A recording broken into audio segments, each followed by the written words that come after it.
What's up, guys? One Among the Fence here. Dude, I need to clean out my car. Holy crap, look at this crap. All those bags and chocolate milk. Freaking Braden leaving ketchup in here. Like, seriously, dude? Come on. What are you doing? But I need to throw this crap away because it's just old now, so. Anyway. So, I still need to finish that other half of the K through 11 experience thing. Dude, turn down the air. Oh my gosh, it's too loud. I need to finish that. I need to finish reading all that stuff off. So, I'll probably do that tomorrow, because right now I need to talk about something that happened yesterday that has never, ever happened to me before. Well, I guess something similar happened last year, except I didn't faint this year. Last year I fainted during band. Well, I didn't really faint, but I, felt like I was going to. I was, starting to black out, and I could hardly stand, and I was shaking, and everything around me was turning white, and I felt like I was having, the biggest migraine ever, except I didn't have a headache. I could barely see anything. It's as if the blood was rushing out of my brain, and I was starting to, pass out almost. And, yeah, so Braden took me aside and started, and then Mark came along and started rubbing my arms, dude, it's gonna be okay, man, it's gonna be okay. Seriously, he's, rubbing my arms, it's gonna be okay, man, it's gonna be okay. What are you doing? Stop that, it's weird. But anyway, I didn't really care, because I was, freaking out. I was like, what the heck is going on right now? I kind of forgot where I was at the time. But anyway, yesterday, something similar happened, except I didn't faint. I was awake, I was conscious. It's just that I was having weird flashbacks, non-existent flashbacks of things that have never happened before. As if I was in a dream or something. And I was driving when it happened. I was driving to band practice when it happened yesterday.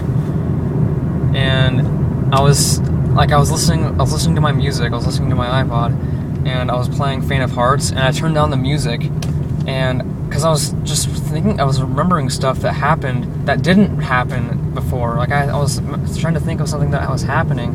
I was like, okay, wait. I was like, what is going on right now?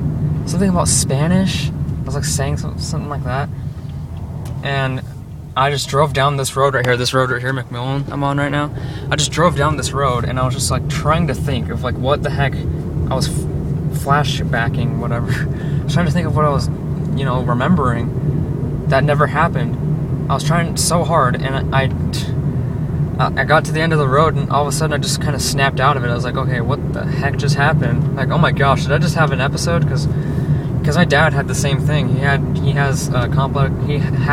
He used to have complex partial seizures, but now he's taking pills for that, and he hasn't had one in 2 years. So, but I think I'm having those same things now. I think, because my dad used to have those all the time, not all the time, but at least once a week. And I hope it doesn't happen to me, dude, because that's scary. That's seriously, I don't know how I was able to drive to band even after all that crap happened, because I was just sitting in my car driving, and when I got to band, it felt like I was dreaming. It's seriously, I was remembering me driving to band, and I hardly even remember driving to band. Well, I do a little bit, but I picture weird trees surrounding the road. There's really not. You see trees, well, except for those ones right there, but I mean up, really high, really tall, up in the sky. I imagine trees, just lining up all the road, the roads that I was driving on. I would picture trees, just lining the roads, and I don't know, it was just weird. I felt like I was dreaming. I felt like I just woke up from a dream, even though I was just fully awake driving to band, and it was just weird. And I got to band, and I totally don't remember. I didn't remember driving to band at all, and it was just so weird. And it's just now I know what my dad. Now I know how my dad feels whenever he goes through that. It's holy crap, that is weird. Freaking don't remember anything. I mean, I hardly even remember being at band. I remember being there, but I just remember saying weird things. I remember playing Go Fight Win in a huge group, and I was trying to harmonize. And I was I'm trying to harmonize, just so you know. I told everyone, I was I'm trying to harmonize, just so you know. What the heck? Don't speak up. Freaking don't say anything, dude. What are you doing? But it was just weird. And I did the same thing when we were in the practice room. I didn't know why we were in the practice room. I was like, what the heck is going on? All of a sudden, I was in the practice room and we were practicing pep band music. I was like, what the crap are we doing? When the heck did we get in here? When did we come in this room? What are we doing in here? You know?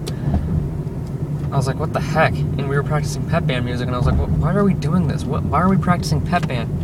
Aren't we supposed to be practicing the show? And I was like, what the heck is going on? You know, it was weird. It was such a weird experience, dude. Anyway, I'm here, Paramount Elementary. There's the... Dude, they are smoothing out that dirt. Dude, that's awesome. It's like I feel like I did something productive. Okay, I'm gonna sit you down so I can backwards park real quick here. So I'll put you down right here. Backwards park. Into this parking spot.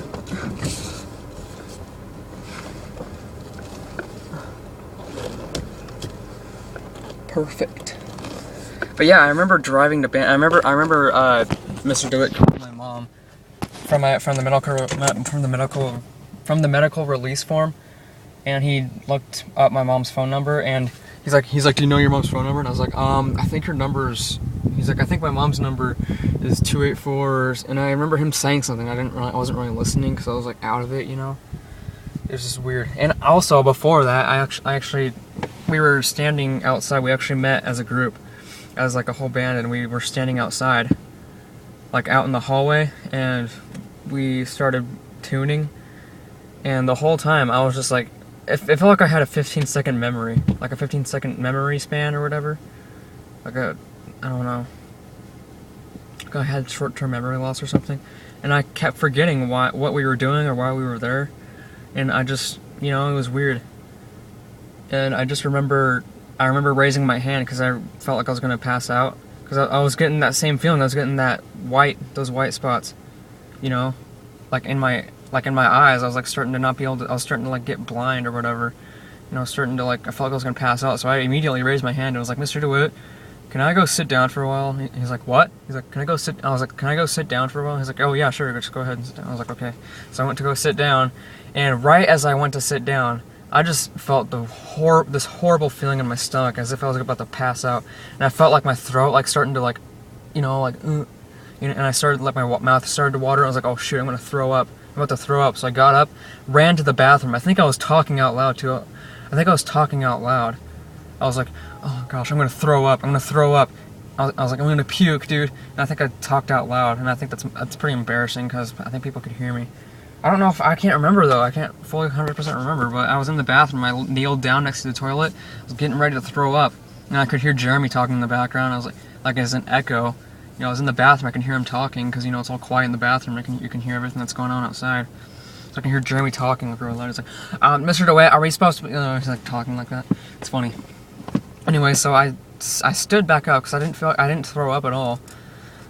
I stood back up and I felt a little bit better now that I was kneeling down, you know, because I was kneeling down, like getting some blood back into my head, because I was standing up the whole time, you know, like standing up, like doing pep band and standing up, marching outside, you know. I finally got to kneel down, and that kind of helped, you know, kind of helped me get back to my senses. Stop smelling your freaking whatever. Kind of helped me get back to my senses, and I was looking at myself in the mirror. I was like, what the heck is going on? What is happening to me? And I just stood there for like a minute, and then I went back outside, and there was a caution sign on the floor, like a wet floor sign, and I knocked it over. I tried to open the door. The door was so hard to open for some reason. I don't know why. I tried to open the door. It was so hard to open. And I opened the door, and it was like really loud. And then I knocked down the wet floor sign, and it was like it was like freaking loud because it echoed throughout the whole hallway. And I didn't even want to look up at anyone because I knew it was pretty embarrassing. So I stood it back up, and I started walking back over. And then Tyler Self looked up at me. He's like, what the heck was that, you know, or something like that. And I was like, dude, I am not feeling good at all. I feel like I'm gonna puke, dude. I felt like I was gonna puke or something. He's like, okay, did you get any water? I was like, yeah. He's like, okay, let's go talk to Mr. DeWitt and let him know. So we went and talked to Mr. DeWitt. Mr. DeWitt went to call, you know, and then he called my mom, and I just went back out there, and Braden, Mr. DeWitt was like, hey, Braden, you wanna go sit out with him? And Braden's like, oh yeah, sure. So we went out and sat down, and it was raining out there, so we went to go sit down and wait for my mom to come in. Like pretty much, like, not all the band members, but like a few of the band members, like Abby and Bridget Dunn and what's her name, Tamara. They were all out there, and they were like, and then Bridget Terry. They were all out there with, you know, with me, and they were all like concerned about me. They're like, well, are you gonna be okay? You know, they're all like worried about me. Seeing if I was okay, and I was like, yeah, I'm gonna be fine. I'm just waiting for my mom to come here, so yeah. But she came, and I left, and we actually left the Kia. I drove the Kia, you know, I drove this Kia to band, and we actually left the Kia in the parking lot, so it was there overnight. And I woke up this morning, and I was about to leave for school, and the Kia was gone. I was like, what the heck? Where'd the Kia go? Because I forgot where it was, and then I remembered, oh yeah, we didn't bring it home last night. Shoot, it's still at school. So I just drove the Suburban to school and parked next to the Kia because I got there early because I had to go to the Grizz to take a quiz. But freaking Mrs. Maurer wasn't there, so yeah. But anyway, I think Deborah just came out now, so I'm gonna go ahead and go. Next time, I'm gonna read off the last half of the K through 11 experience, so you can see what happened. So you can hear about what happened during middle school and high school. So see you then. Bye.